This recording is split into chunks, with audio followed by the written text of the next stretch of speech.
हमने गुज़श्ता एक वीडियो में ये देखा था कि अगर किसी ऑब्जेक्ट का मोमेंटम चेंज हो रहा हो तो उसकी काइनेटिक एनर्जी में परसेंट चेंज क्या आएगी। इस वीडियो में हम उसका उल्ट देखते हैं कि अगर किसी ऑब्जेक्ट की काइनेटिक एनर्जी चेंज हो रही हो तो उस काइनेटिक एनर्जी में चेंज के साथ उसके मोमेंटम में क्या चेंज आएगी। तो अगेन हमें जो चीज़ रिक्वायर्ड है वो ये चीज़ रिक्वायर्ड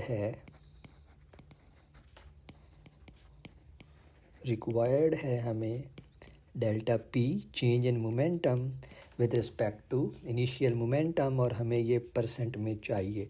तो ये चीज़ हमें रिक्वायर्ड है और हम इसको देखना चाहते हैं कि ये मोमेंटम में change with respect to kinetic energy कैसे आती है। तो इसका मतलब है कि हमें काइनेटिक एनर्जी और मोमेंटम के दरमियान रिलेशनशिप का भी पता होना चाहिए, और वो हमें पता है कि एक जो काइनेटिक एनर्जी होती है वो इक्वल होती है P squared divide by 2m।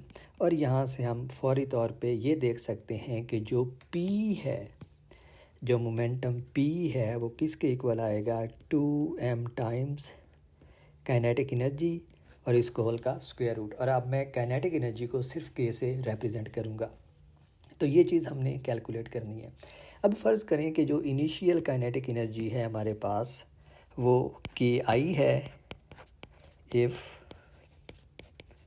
Initial kinetic energy is KI and final kinetic energy is KF, and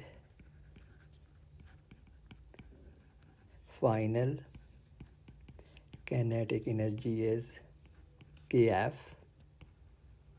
then तो फिर उस सूरत में हम लिख सकते हैं कि KF जो है वो किसके इक्वल है, KI प्लस माइनस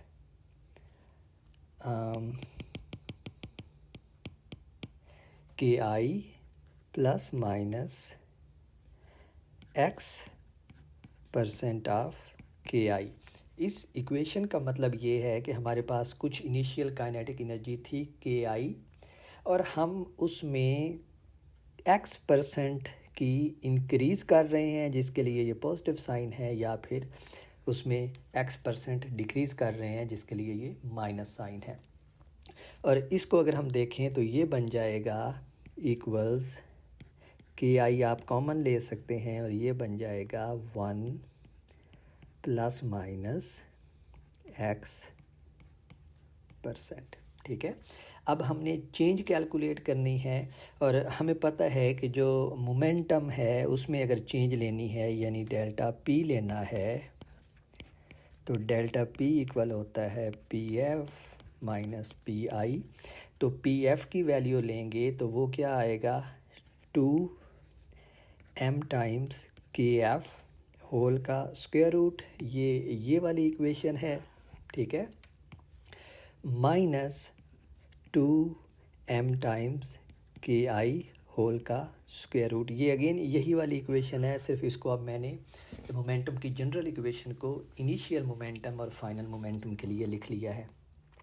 और अब हमारे पास अगर हम देखें तो हमारे पास जो KF है उसकी वैल्यू ये है और KI जो है वो KI के इक्वल है। तो हम यहाँ पे इस इक्वेशन में KF की वैल्यू अगर सब्स्टिट्यूट करें तो वो बन जाएगा 2m times KI into 1 plus minus x% इस होल का square root minus 2m times KI इसका स्क्वायर रूट। ठीक है, और अब इस इक्वेशन में से हम ये वाला जो फैक्टर है 2m KI ये इस इक्वेशन में भी है और इस इक्वेशन में भी है, इसको हम कॉमन ले सकते हैं बाहर। तो ये बन जाएगा 2m KI whole square root, इसको मैंने कॉमन ले लिया है और जो मेरे पास अंदर रह गया है वो इस पहले वाली टर्म में से रह जाएगा 1 प्लस माइनस x% माइनस 1 और इसका भी मेरे पास है स्क्वायर रूट। तो मैं स्क्वायर रूट का कलर चेंज कर देता हूँ और ये बन जाएगा इस सारी टर्म का स्क्वायर रूट, ये रहा। अब अगर हम गौर करें तो ये वाली जो चीज़ है ये इनिशियल मोमेंटम है। देखें ये मोमेंटम का जनरल फार्मूला था, और अगर मैं इनिशियल मोमेंटम लेता हूँ तो के आई के साथ हमारे पास के साथ के आई बन जाएगा, तो ये इनिशियल मोमेंटम बन जाएगा। तो इसको हम लिख सकते हैं, let me keep the colour white, तो ये बन जाएगा P I into square root of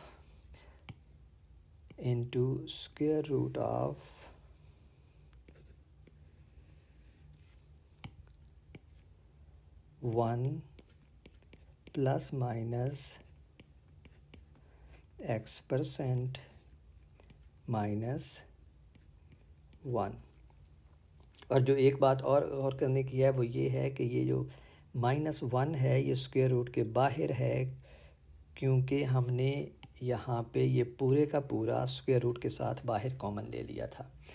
और अब हम अगर दोनों साइड्स को पी आई से डिवाइड कर दें तो ये बन जाएगा, लेफ़्ट साइड पे हमारे पास डेल्टा पी था, तो delta P divide by P आई, और राइट साइड पे रह जाएगा 1 प्लस माइनस x% माइनस 1।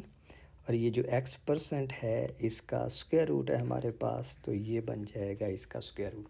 तो ये हमारे पास फार्मूला है change in momentum with respect to initial momentum, जिसको आप रिलेटिव चेंज इन मोमेंटम भी कहते हैं। और अब अगर मैं इस इक्वेशन को दोनों साइड से 100 से मल्टीप्लाई कर दूं, यानी इसको भी 100 से मल्टीप्लाई कर दूं और इसको भी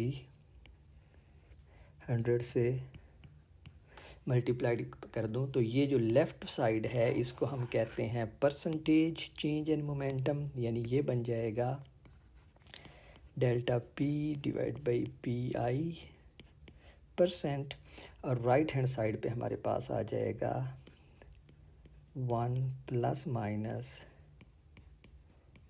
x% whole square root minus 1।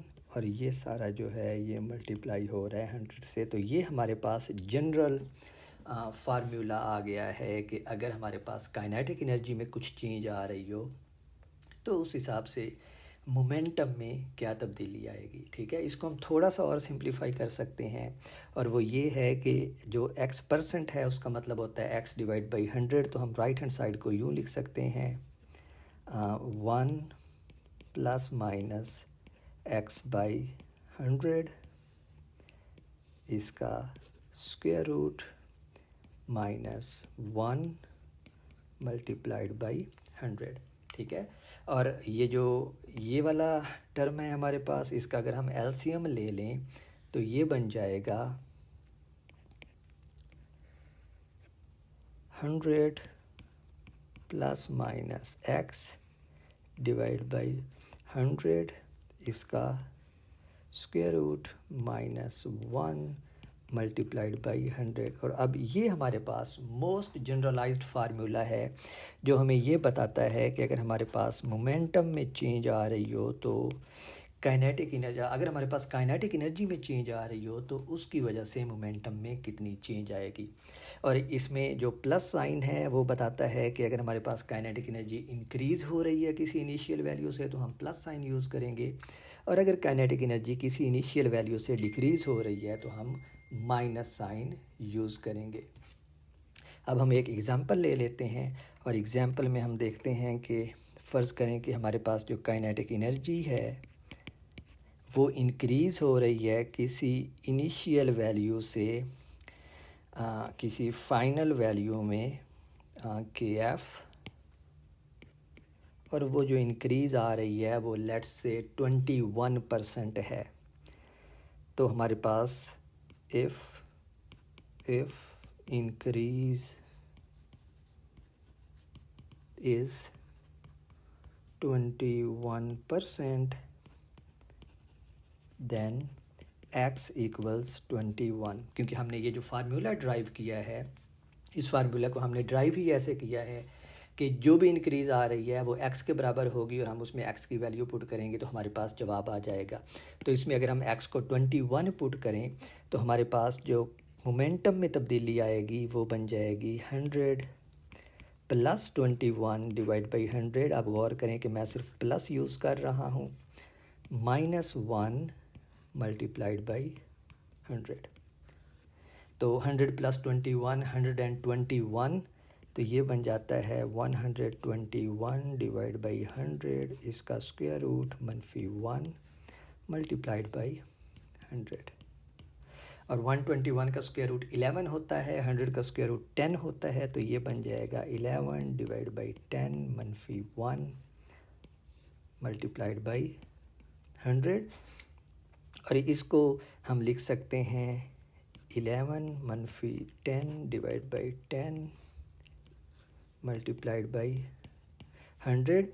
और ये बन जाएगा हमारे पास 11 - 1 1 होता है और 100 डिवाइड बाई 10 10 होता है, तो ये आता है आंसर 10। तो जब हमारे पास काइनेटिक एनर्जी में इंक्रीज़ 21% हो रही हो तो जो मोमेंटम में इंक्रीज़ आएगी वो 10% आएगी। और अब हम डिक्रीज़ का भी देख लेते हैं। फ़र्ज़ करें कि x जो है यानी काइनेटिक एनर्जी में जो डिक्रीज़ आ रही है वो 36% है, ठीक है। तो ये दूसरा सिनेरियो बनेगा जिसमें हम डिक्रीज़ देख रहे हैं। तो if decrease in kinetic energy is 36%, then x equals 36। और इस फार्मूला में, ये जो फार्मूला हमने डिराइव किया है, इस फार्मूला में, इसमें नहीं बल्कि ये वाला जनरल फार्मूला था, इस फार्मूला में हम माइनस साइन यूज़ करेंगे और x की जगह पे 36 यूज़ करेंगे। तो जो हमारे पास delta p divide by P I बनेगा परसेंट में, वो इक्वल आएगा 100 माइनस 36, x की जगह पे 36 यूज़ किया है, डिवाइड बाई 100 होल का स्क्वायर रूट -1 मल्टीप्लाइड बाई 100। और इसको सिंप्लीफाई करेंगे तो 100 माइनस 36 64 होता है, तो ये बन जाएगा 64 डिवाइड बाई 100 होल का स्क्वायर रूट -1 मल्टीप्लाइड बाई 100। तो 68 का स्क्वायर रूट 8 होता है, 100 का स्क्वायर रूट 10 होता है, तो ये बन जाएगा 8 divide by 10 minus 1 multiplied by 100।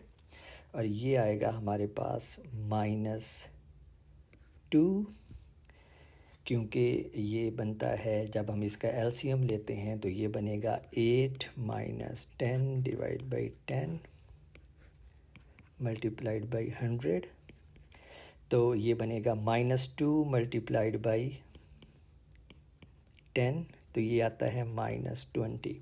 लेकिन आपको याद होना चाहिए कि जो चेंज होती है वो हमेशा ही पॉजिटिव होती है, जैसे मैंने लास्ट वीडियो में बताया था। यानी जब हम ये कैलकुलेट कर रहे होते हैं तो असल में हम ये क्वांटिटी कैलकुलेट कर रहे होते हैं, एब्सोल्यूट वैल्यू इसकी कैलकुलेट कर रहे होते हैं। तो जब 20 की एब्सोल्यूट वैल्यू लेंगे, -20 की एब्सोल्यूट वैल्यू लेंगे, तो वो आएगी +20। तो हमारा आंसर जो बनेगा वो 20% आएगा। तो इसका मतलब है कि अगर 36% डिक्रीज़ हो रही हो काइनेटिक एनर्जी में, तो जो मोमेंटम में डिक्रीज़ आएगी वो 20% होगी।